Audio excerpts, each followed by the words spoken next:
4년입니다, 여러분. 끔찍했다.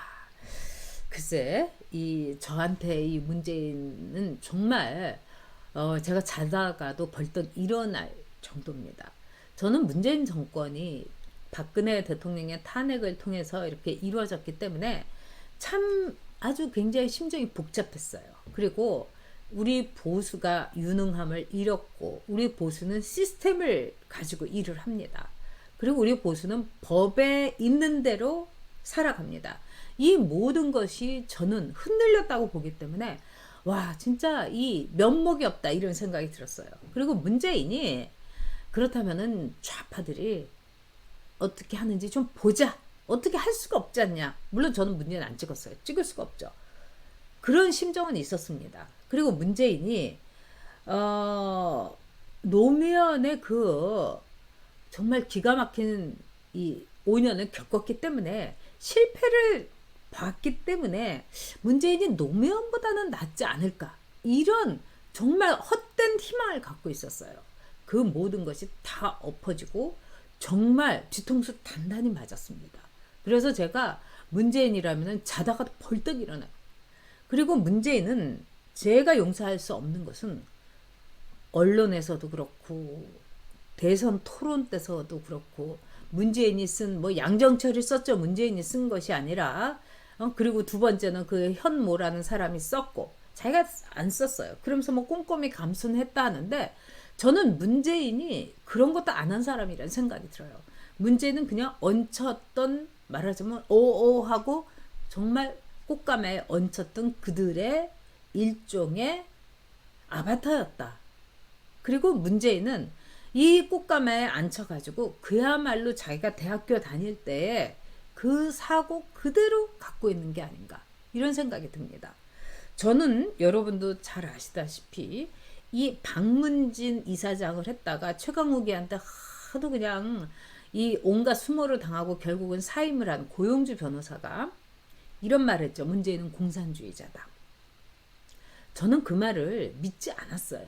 그리고 문재인이 분명히 저하고 TV 토론이라든가 대선 토론을 할 때 자기는 기업을 중하게 여기겠고, 기업의 총수들을 공개적으로 청와대에도 불러서 많은 사람이 있는 자리에서 대화도 하겠다. 그리고 제가 이랬어요. 당신 대통령 되면 뭐가 제일 중요하냐 했더니 경제부터 살리겠다고.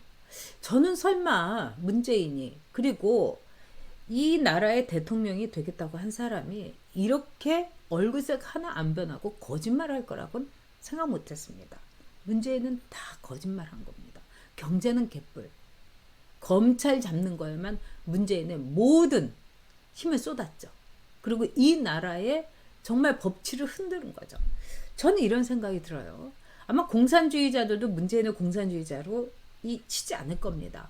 쟤는 전체주의자야. 쟤는 파시스트야. 이렇게 생각할 겁니다. 그리고 문재인은 스스로가 마음속으로 자기는 괜찮은 공산주의자라고 생각하면서 아무도 모르겠지? 메롱! 이러고 살 것 같아요. 자, 그래서 문재인의 4년, 사기극의 4년이 아니었나. 국민을 능멸하고 모든 사람들을 속이는 4년이 아니었나. 이런 생각이 듭니다. 다시는 속지 말아야죠. 그래서 저는요, 다음번 1년밖에 안 남았지만 이제는 어느 누구에 대해서도 끝까지 파보려고 합니다. 저 사람한테서 사회주의의 색채가 있는지, 저 사람한테서 말하자면은 좌파의 요만한 이렇게 해도 안 되겠냐? 이만한 하여튼 그런 기미가 있는지 샅샅이 뒤져보려고 그럽니다. 왜 그러냐? 이제 다시는 이 나라를 좌파의 성지라든가 좌파의 놀이터라든가 좌파의 난투극, 좌파의 횡령이 있는 그런 비참한 나라로는 다시는 만들 수 없기 때문입니다. 지금 우리 국민들이요, 그 SNS라든가 이 디지털 노마드, 여기에서 세계 최고예요. 그리고 우리 국민들이 이 핸드폰 보급률이라든가 한국처럼요, 이렇게 인터넷이 빵빵 터지는 데는 없어요. 그래가지고 이제 우리 국민들은 진지하게 사고할 능력과 신중하게 행동할 능력을 잃어버린 게 아닌가 이런 생각이 듭니다. 무슨 말을 그렇게 하세요? 뭐 이렇게 하실 수 있겠죠. 제 생각엔 그렇습니다. 책을 읽고 신문을 읽고 활자를 읽고 그리고 천천히 산책을 하면서 도대체 이 문재인이라는 인간은 어떤 인간인가? 조국은 어떤 인간인가? 그리고 이번 선거는 어떻게 해야 되나? 코로나가 왔지만은 균형은 잡아줘야 되는 게 아닌가? 심판은 해야 되는 게 아닌가? 이런 모든 것 없이 이리 쏠리고 저리 쏠리고 막 부글부글 끓고 그러면서 끌어 넘친 것이 아닌가?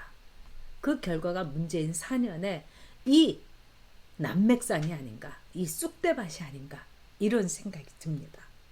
또 두 번째로는 이제 우리 국민은요, 이 정치에 대해서 진지한, 그 다음에 이 아주 깊이 있는 연관을 맺어야 된다고 생각합니다. 정치를 일종의 오락으로 만든 게 아닌가 싶어요. 지난번에 최은민 기자가 나와가지고 유튜브는 무조건 재밌어야 된다. 뭐 저는 이제 손님이니까 제가 뭐 여러분하고는 매일 얘기를 하니까 그날은 이제 최은민 기자가 얘기하는 대로 그냥 뒀어요. 또 이제 저는 그런 편이고요. 왜냐하면 이제 판을 벌여줘야 되니까. 근데 저는 우리 국민들이 정치와 결혼을 해야 된다고 생각합니다. 정치와 데이트하고 정치하고 시간 보내고 놀 것이 아니라 이 정치하고 결혼을 함으로써 진짜 내 가족, 내 남편 또는 내 아내를 어떤 식으로 내가 함께 생활하는가. 그렇다면 정치인들에게 여러분들이 엄격하셔야 됩니다. 그리고 투표 반드시 하셔야 되고요. 그 다음에 균형이라는 거 맞춰줘야 된다고 봅니다.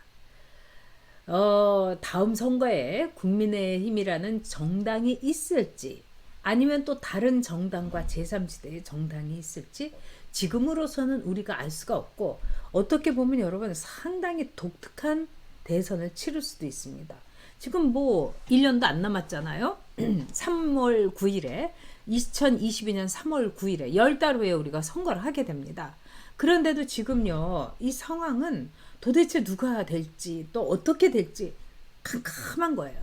이렇기 때문에 우리가 정신을 똑바로 차리고 가야 됩니다. 근데 어떤 경우든지 대통령 선거도 그렇고 모든 경우든지 균형 감각을 찾는 게 필요합니다. 다음에 나올 후보에 대해서 절대적으로 이쁘거나 절대적으로 얘 아니면 이 나라가 죽거나 이런 후보가 없습니다, 여러분. 그러니까 아주 냉정하게 가야죠. 저는 이제는 우리가 윤석열에 대해서도 냉정하고 홍준표에 대해서도 냉정해야 된다고 봅니다. 물론 저쪽에 있는 애들은 저는 뭐 끝까지 그들이 안 된다는 거를 제가 깃발을 날리면서 이야기를 할 것입니다. 자, 그런다면서 정치와 결혼을 했어야 됐다. 우리는 너무 정치에 대해서 가볍게 생각을 했다. 이렇게 볼 수 있습니다. 자, 그 다음에 세 번째는 우리가 또 뭘 잘못했는가? 첫 번째, 우리가 너무 진지하지 않았다. 그러니까 문재인의 쇼쇼쇼에 속았다. 분위기에, 감성에 속았다 이거죠.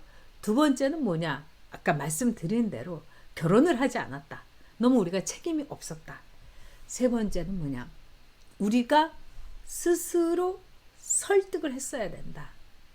말하자면은 나만 대충 가서 투표하고 오고 뭐 이렇게 했습니다. 근데 이제는 우리가 우리 주변에 있는 우리의 자식부터 사돈의 팔촌부터 우리 친구들까지 적극적으로 설득을 해야 된다는 겁니다, 여러분. 우리가 우리의 뜻을 전파하고 정말 기독교로 하면 전도를 하고 불교로 얘기하면 포교를 하고 이런 식으로 우리의 종교 다음 대선 승리 이렇게 삼아야 된다는 겁니다. 자, 이 3박자만 맞추면은 우리 확실하게 여러분 좋은 정권, 훌륭한 대통령, 뿌듯한 마무리를 하는 괜찮은 정권 우리가 가질 수 있을 겁니다.